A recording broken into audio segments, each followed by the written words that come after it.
Sources के हवाले से एक बड़ी खबर आ रही है। कैबिनेट की बैठक बुलाई गई है। सुबह 10:30 बजे मोदी कैबिनेट की बैठक होगी, जिसमें दोस्तों स्वागत है आप सभी को हमारे YouTube चैनल में। आपको EPS 95 पेंशन के बारे में जानकारी मिलेगी, वो भी ताजा अपडेट जो अभी 10 मिनट पहले की खबर निकलकर सामने आ रही है। सरकार ने दिया बहुत बड़ा तोहफा। नए साल में 78 लाख पेंशन लाभार्थियों के लिए आई बड़ी खुशखबरी। जैसे पेंशन भोगियों को मिलेगा 50% की जगह 70% पेंशन। उम्र के अनुसार पेंशन में होगी बढ़ोतरी। तो पेंशन भोगियों के लिए खुशखबरी, अब मिलेगी ज्यादा पेंशन। नए साल का बड़ा तोहफा। तो इस प्रकार हम आपको विस्तारपूर्वक जानकारी बताएंगे जो 2025 में पेंशन भोगियों के लिए एक नया महत्वपूर्ण वर्ष साबित होने वाला है। 2025 से पेंशन नियम में कई बड़े बदलाव लागू होने जा रहे हैं जो न केवल पेंशन भोगियों को वित्तीय स्थिति को मजबूत करेंगे बल्कि उनकी जीवन शैली को बेहतर बनाने की दिशा में महत्वपूर्ण कदम होगा। इनमें से EPS 95 पेंशन धारकों के लिए सुधार, पेंशन बढ़ोतरी की योजना और अंतिम बेसिक वेतन का 70% पेंशन की बहाली जैसी कई महत्वपूर्ण पहलुओं पर चर्चा की जा रही है। पेंशन एक संवैधानिक अधिकार है। जैसे बताया, ऐतिहासिक फैसले में ये स्पष्ट किया गया है कि पेंशन और इसे किसी भी सरकार पर इच्छा पर निर्भर नहीं किया जा सकता। अदालत ने यह भी कहा पेंशन भोगियों को लाइफ सर्टिफिकेट जमा न करने के कारण पेंशन से वंचित नहीं किया जा सकता। इसके बजाय बैंक अधिकारियों को भी पेंशनधारियों के घर जाकर सत्यापन करने का, लाइफ सर्टिफिकेट जमा करने का भी निर्देश दिया गया कि फैसला खासकर उन वर्ग पेंशन भोगियों के लिए है जो राहतकारी है, जो स्वास्थ्य कारणों से बैंक जाने में असमर्थ है। तो जी हाँ दोस्तों, EPS 95 पेंशन धारकों के लिए राहत भरी खबर आ रही है कि पेंशन धारकों के लिए एक महत्वपूर्ण सुधार होगा। अब पेंशन धारक किसी भी बैंक शाखा से अपनी पेंशन निकाल सकेंगे। इसके लिए पेंशन सिस्टम अपडेट CPS में बदलाव कर दिया गया है, जो इससे पेंशन भोगियों को किसी भी बैंक अपनी पेंशन प्राप्त करने के लिए आजादी मिलेगी और उनके लिए सुविधाजनक होगा। सरकार ने सभी नियोक्ताओं को निर्देश दिया कि वे हायर पेंशन के आवेदनों को 31 जनवरी 2025 तक सिस्टम में अपडेट करें ताकि पात्र पेंशन धारकों को समय पर उसके हायर पेंशन का भुगतान हो सके।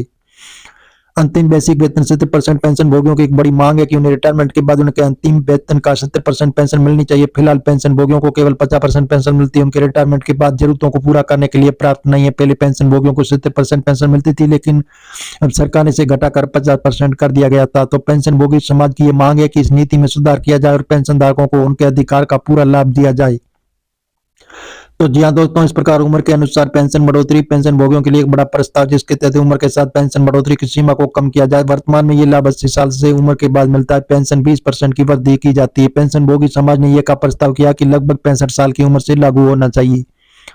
इसके तहत पेंशन में वृद्धि इस प्रकार की जाए कि इस बदलाव से वृद्ध पेंशन भोगियों को न केवल वित्तीय मदद मिलेगी बल्कि उनकी जीवन शैली में भी सुधार होगा। पेंशन भोगी समाज का मानना है कि यदि नीति लागू होती तो वृद्ध पेंशन भोगियों को न केवल आर्थिक मदद मिलेगी बल्कि उनके जीने की भी इच्छा बढ़ेगी। नए नियमों से पेंशन भोगियों को क्या मिलेगा फायदा? CPS सिस्टम में पेंशन भोगी अपनी सुविधा के अनुसार किसी भी बैंक से पैसे निकाल सकेंगे। उनकी बैंकिंग प्रक्रिया सरल होगी। हायर पेंशन का लाभ, पेंशन प्रणाली में सुधार होगा। हायर पेंशन का लाभ पेंशन धारकों को समय पर मिलेगा।